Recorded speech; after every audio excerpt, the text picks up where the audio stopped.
तो आदाब, नमस्कार, गुड इवनिंग, सत श्री अकाल। एक बार फिर आप तमाम लोगों का स्वागत है क्राइम तक की कहानी के इस एपिसोड में। उम्मीद है पूरी फैमिली अच्छी होगी। सर्दी का मौसम, दिल्ली की सर्दी और धूप गुनगुनी सी, इससे ज़्यादा बेहतर क्या होगा।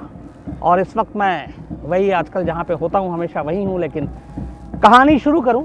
कैमरामैन विनोद शिकारपुरी मेरे साथ हैं, उनको आपको कहूँगा कि उनको आपको दिखाएँ 26 जनवरी की परेड का रिहर्सल किस तरीके से होता है, कैसे चल रहा है। ये संसद भवन और अब आप सामने देखेंगे जो राजपथ है, राष्ट्रपति भवन से सीधे सड़क जा रही है जहाँ 26 जनवरी का परेड होता है। तो इस परेड का रिहर्सल पिछले 4-5 दिनों से लगातार जारी है। 23 जनवरी को फुल ड्रेस रिहर्सल होगा, उससे पहले ये सारे रिहर्सल होते हैं। तो अभी भी देखिए ये अलग अलग बैंड और तमाम चीज़ें। और राइट में अगर हम आपको नॉर्थ ब्लॉक साउथ ब्लॉक को दिखाएं तो देखिए सारे ऊँट जो है जो परेड में शामिल होते हैं वो भी अपनी अपनी जगह पे हैं और जहाँ पे उनको होना है 26 जनवरी को। तो न सिर्फ क्राइम तक की पूरी फैमिली जो देश और दुनिया भर में है उनके लिए भी देखने की चीज़ है। तो रिहर्सल बाकायदा चालू है, ट्रैफिक रुका हुआ है। आप देखिए एकदम बेहतरीन सड़क खाली और 26 जनवरी की तैयारी अपने पूरे शबाब पर है।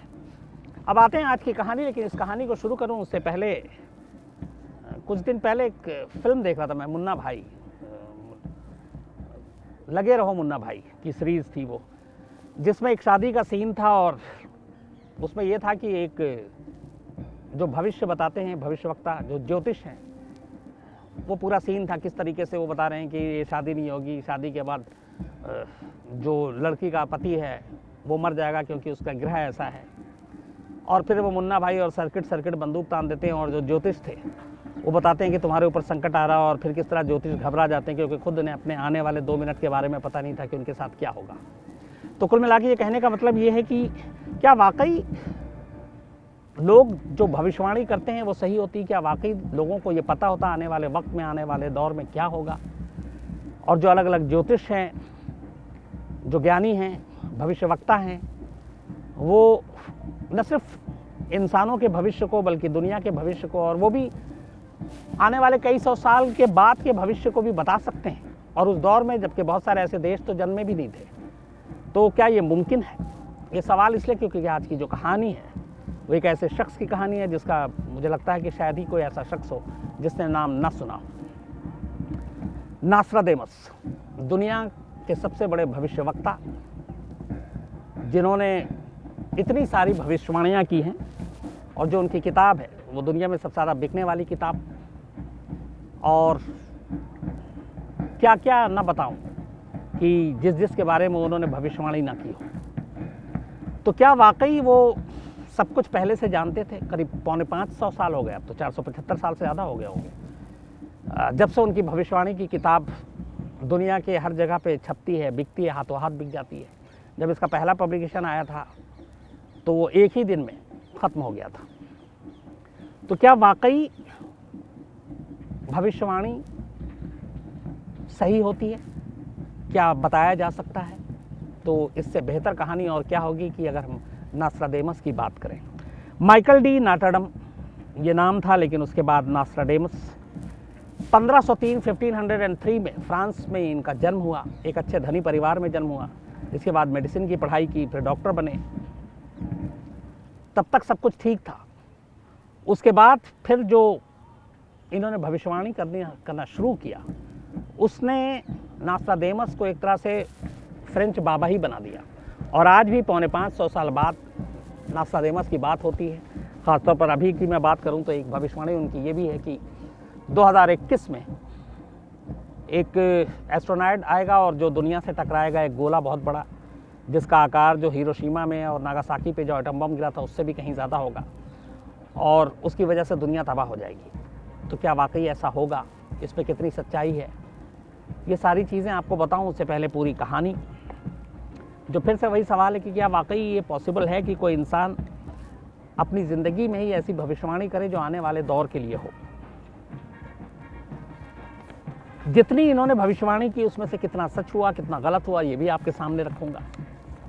लेकिन उससे पहले बात नास्ट्राडेमस की ज़िंदगी की। नास्ट्राडेमस ने एक किताब लिखी जिसका नाम था लिस प्रोफेटीज। और यही वो किताब है जो दुनिया की कई ज़ुबान में, कई भाषा में छपी, और इसी किताब में उनकी भविष्यवाणियाँ हैं। कुल 6338 भविष्यवाणियाँ की हैं नास्ट्राडेमस ने, 6338 भविष्यवाणियाँ। और पहली बार ये किताब छपा था 1555 में, 1555 में नास्ट्राडेमस की भविष्यवाणी की ये किताब लेस प्रोफेटिस, और कई ज़ुबान में छपी। जो एक्सपर्ट्स हैं वो कहते हैं कि 60 to 70% भविष्यवाणी जो नास्ट्राडेमस ने की वो सच साबित हुई। उनमें से बड़ी बड़ी कौन सी है वो आपको बाद में बताऊंगा, लेकिन पहली चीज़ जो इनकी भविष्यवाणी की किताब है ये भी एक अजीब है। असल में ये कविता की पहेली के तौर पर एक किताब है। 4-4 लाइनों की छंदों में ये कविता लिखते हैं, और उसी कविता में राज छुपा होता है आने वाले दौर का। तो मतलब जो 4-4 लाइनों की इनकी छंद है, कविता है, उसी सूरत में ये पूरी किताब है। अब उस 4 लाइन में जो कुछ उन्होंने लिखा है, दुनिया उसको अपने अपने हिसाब से पहेली के तौर पर देखती है, और जो बूझ जाता है वो बता देता है कि ये भविष्यवाणी थी। तो नास्ट्राडेमस में आने वाले दौर में क्या क्या होगा उसकी भविष्यवाणी 4-4 लाइन की कविताओं में की है। जो उनकी किताब है ये उसी शक्ल में है। और जो ये 4-4 लाइन की जो कविताएं हैं, इसको क्वाट्रेन कहा जाता है। सबसे ज़रूरी चीज़ आपको ये बता दूं कि नास्ट्राडेमस ने खुद अपने बारे में एक भविष्यवाणी की थी। ठीक 24 घंटे पहले उन्होंने ये कहा था कि अगले दिन शाम तक उनकी मौत हो जाएगी, और नेक्स्ट डे नास्ट्राडेमस की मौत हो गई थी। जैसा उन्होंने कहा था ठीक वैसे ही। तो ये जानना भी एक ज़रूरी है। अब सवाल ये है कि नास्ट्राडेमस की जो भविष्यवाणियाँ हैं वो तो आगे बताऊंगा ही, नास्ट्राडेमस कैसे एक भविष्यवक्ता बन गए थे। तो नास्ट्राडेमस एक धनी परिवार में पैदा हुए, मेडिसिन की पढ़ाई की, डॉक्टर बने, और इसी दौरान में वहाँ पे एक प्लेग फैला था, एक बीमारी फैली थी, और उस बीमारी में भी उन्होंने एक डॉक्टर के तौर पे इलाज किया और बहुत सारे लोगों को बचाया। और उस वक्त ये हो गया था कि नास्ट्राडेमस के हाथ में एक शफा है, एक जादू है। तो लोग उनको, कई लोग तो प्रोफेट, देवता, और कई लोग फिर उनको बाबा के नाम से पुकारने लगे, और उनकी एक ख्याति हो गई। उसके बाद नास्ट्राडेमस की शादी हुई, एक धनी परिवार में बीवी और बच्चे हुए। थोड़े दिन के बाद वो प्लेग वापस लौटा, और इस प्लेग में इस बार उनकी बीवी और बच्चों की मौत हो गई। तो थोड़ा सा लोगों को झटका लगा। उन्होंने कहा कि अगर ये देवता है और वाकई इन्हें सब कुछ पता है तो फिर अपने ही परिवार को क्यों नहीं बचा पाए। तो वहाँ से थोड़ा नास्ट्राडेमस की छवि खराब हुई। इसके बाद उन्होंने कुछ धार्मिक चीज़ों के ऊपर कमेंट्स कर दिया, जिसको लेकर लोग नाराज़ हो गए, तो उन्हें फ्रांस छोड़ना पड़ा। फ्रांस छोड़कर भाग गए, और 1544 में वापस दोबारा फ्रांस लौटते हैं, और फिर से डॉक्टरी शुरू की, दोबारा शादी की, और वहीं रहने लगे। 1544 के बाद ही नास्ट्राडेमस को एक तरह से भविष्यवाणी की या करने की शुरुआत हुई। और इसकी शुरुआत ऐसे हुई कि वो रात को अकेले बैठते, कटोरे में पानी रखते, और उस पानी में से कुछ चीज़ निकलती, नास्ट्राडेमस ने कहा, और फिर उसी रात में उन्हें अजीब अजीब चीज़ें दिमाग में आती, और जो चीज़ दिमाग में आती या सो जाते उस वक्त आती, फिर उसे वो लिखना शुरू करते, और जो वो लिखते वो भविष्यवाणी होती। तो पहली बार जो रात को चीज़ें आई, नोट किया, उसके बाद लिखना शुरू किया, और उन्होंने कुछ भविष्यवाणी शुरू की जो उनके दिमाग में आती थी, और इत्तेफाक से वो सच होने लगी। लेकिन ये बड़े छोटे पैमाने पर थी। धीरे धीरे जब उन्हें लगा कि उनकी बातें सच हो रही हैं, तब 1550 में पहली बार उन्होंने सालाना, एनुअली भविष्यवाणी करनी शुरू कर दी, और फिर ये सिलसिला उनकी मौत तक जारी रहा। वो 4-4 लाइन की कविताओं में ये सारी भविष्यवाणियाँ लिखते, जिसको बूझना एक तरह से वो एक पहेली थी। जो बूझ जाता वो भविष्यवाणी को समझ जाता। और जितनी भी बहुत सारी घटनाएं उन्होंने पहले ही बता दिया। तो धीरे धीरे अब नास्ट्राडेमस मशहूर होने लगे, क्योंकि एनुअली वो बताते और अगले साल वो सारी चीज़ें होने लगती। शॉर्ट टर्म की अभी भविष्यवाणी चल रही थी, तो वो सारी चीज़ें होने लगी। ये बात उस वक्त वहाँ के फ्रेंच की जो रानी थी, कैथरीन, उनको भी पता चली नास्ट्राडेमस की इस खासियत के बारे में। तो नास्ट्राडेमस को उन्होंने महल बुलाया, अपने बच्चों की कुंडली दिखाई, और उसके भविष्य के बारे में बात करने लगे। और नास्ट्राडेमस उसके बाद महल में ही रहने लगे थे। धीरे धीरे नास्ट्राडेमस ने जो भविष्यवाणी करनी शुरू की, वो क्या क्या भविष्यवाणी थी और कितनी सच हुई, ये तो उनकी ज़िंदगी की बात थी। अब उस पर आते हैं। चाहे वो महामारी हो, चाहे अकाल हो, चाहे वर्ल्ड वॉर हो, चाहे दुनिया के बड़े नेताओं की मौत हो, उनका जन्म हो, ये सारी चीज़ों को लेकर नोस्ट्राडेमस ने अलग अलग वक्त पर भविष्यवाणी की। बल्कि कहने वाले ये भी कहते हैं कि 2020 जो हमारे अभी तक के हम लोगों की ज़िंदगी का सबसे बुरा साल गुजरा है, इस कोरोना के बारे में भी नोस्ट्राडेमस ने भविष्यवाणी कर रखी थी कि एक ऐसी महामारी, एक ऐसी बीमारी आएगी जिससे पूरी दुनिया अपनी चपेट में आएगी। और अब उनकी जो सबसे बड़ी भविष्यवाणी है वो 2021 मई को लेकर है कि ये दुनिया तबाह हो जाएगी। बहुत सारी ऐसी भविष्यवाणी पहले भी की जो सही नहीं हुई। तो सही और गलत कौन कौन सी भविष्यवाणी है, अब इस पे एक नज़र डालते हैं। 3 आपको जैसा मैंने बताया कि 6000 से ज़्यादा उन्होंने भविष्यवाणी की है, और अभी हम 2021 में हैं। 3797 मतलब 2000 के बाद 3797 साल तक के लिए उनकी भविष्यवाणी है इस किताब में। अभी 2021 है और 37 97 आने में अभी कितना वक्त है। तो सन 37,097 तक के लिए नोस्ट्राडेमस की भविष्यवाणी है इस पूरी दुनिया को लेकर। जो पहली इनकी किताब छपी थी 4 मई 1555 को फ्रेंच लैंग्वेज में, और ये किताब जिस दिन छपी पहले ही दिन इसका पहला पूरा संस्करण बिक चुका था। अब आइए नोस्ट्राडेमस ने जो भविष्यवाणी की वो कैसे कैसी भविष्यवाणी थी। 1585 में पहली बार उन्होंने एक भविष्यवाणी की थी जिसने दुनिया की नज़र उन पर गई थी। वो ये थी, उन्होंने एक शख्स को देखा था, एक नौजवान को, और कहा था कि ये पोप बनेगा। और उस वक्त तक किसी ने सोचा भी नहीं था क्योंकि वो उस लाइन पे उधर था भी नहीं। और बाद में ये बात सच हुई। फेलिक्स पेरेती वो नौजवान था जो बाद में आगे चलकर पोप बना, जिसकी भविष्यवाणी उसकी जवानी से पहले ही नोस्ट्राडेमस ने कर दी थी। फ्रांस के महाराज हेनरी II की मौत की भविष्यवाणी उन्होंने 1559 में की थी, और जो बताया था तारीख वो बिल्कुल तारीख सही हुई।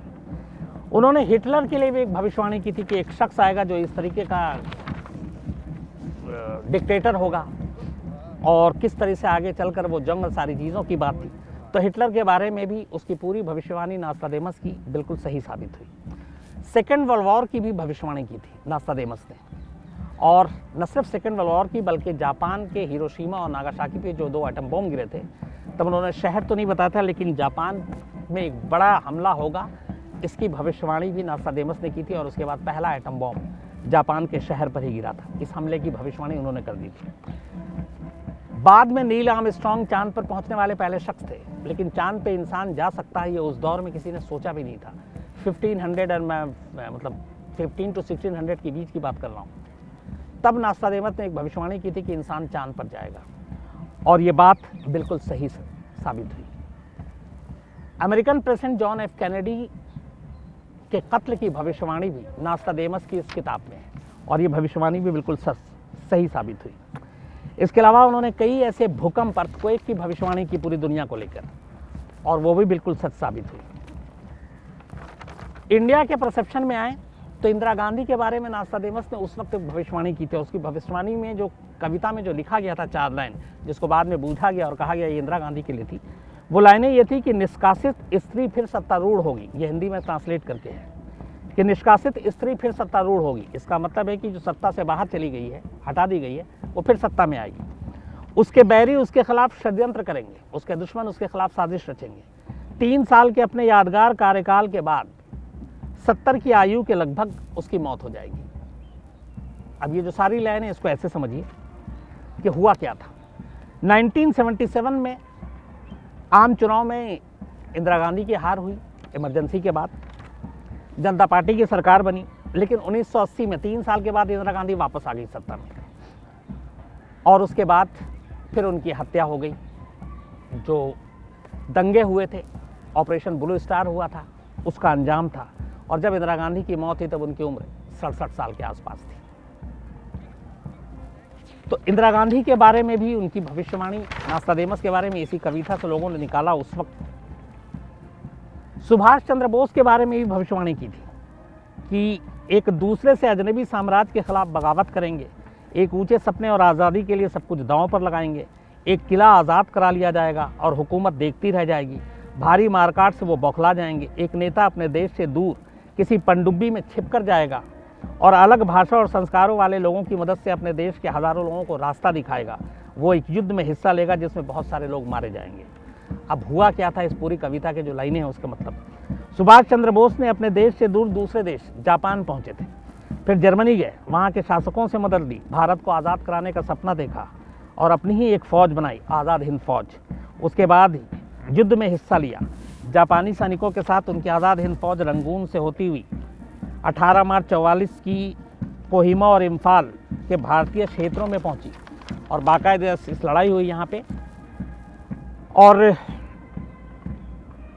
हालांकि बाद में भारतीयों और जापानियों की मिलीजुली जो सेना थी वो हार गई अंग्रेज़ों से और पीछे हटना पड़ा। और इसी सेना ने 1943 से 45 तक शक्तिशाली अंग्रेज़ों से भी युद्ध किया और फिर उसके बाद भारत आज़ाद हुआ।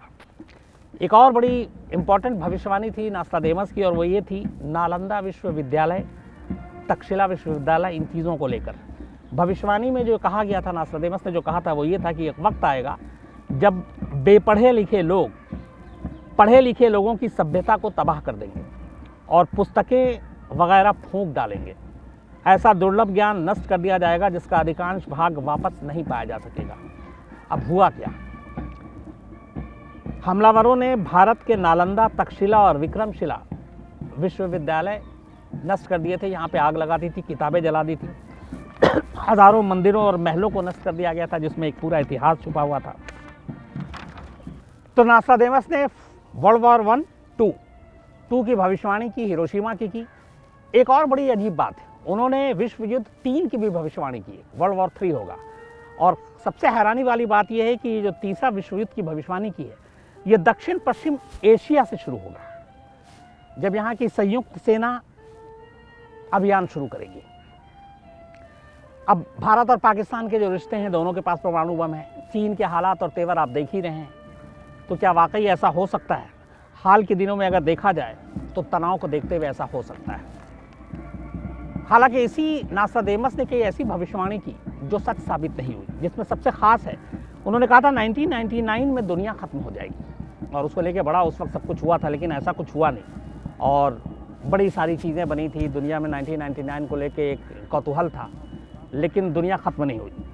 इसके बाद 2012 में भी महाप्रलय की बात कही थी कि बहुत बड़ी चीज़ आएगी और एक तरह से दुनिया ख़त्म हो जाएगी, क़यामत आएगी। और आपको याद होगा 2012 एक फिल्म भी आई थी बाकायदा इस पर, और तब उन्होंने ये जो भविष्यवाणी की थी वो ये था कि सूरज पर भूकंप से एक रेडिएशन के तेज़ तूफान उठेंगे और ये धरती को इस हद तक गर्म कर देंगे कि सब कुछ पिघलने लगेगी, बर्फ़ पिघलने लगेगी, ग्लेशियर पिघलने लगेंगे और दुनिया जो है वो पानी के बीच पे डूब जाएगी और इस तरीके से ये दुनिया ख़त्म हो जाएगी।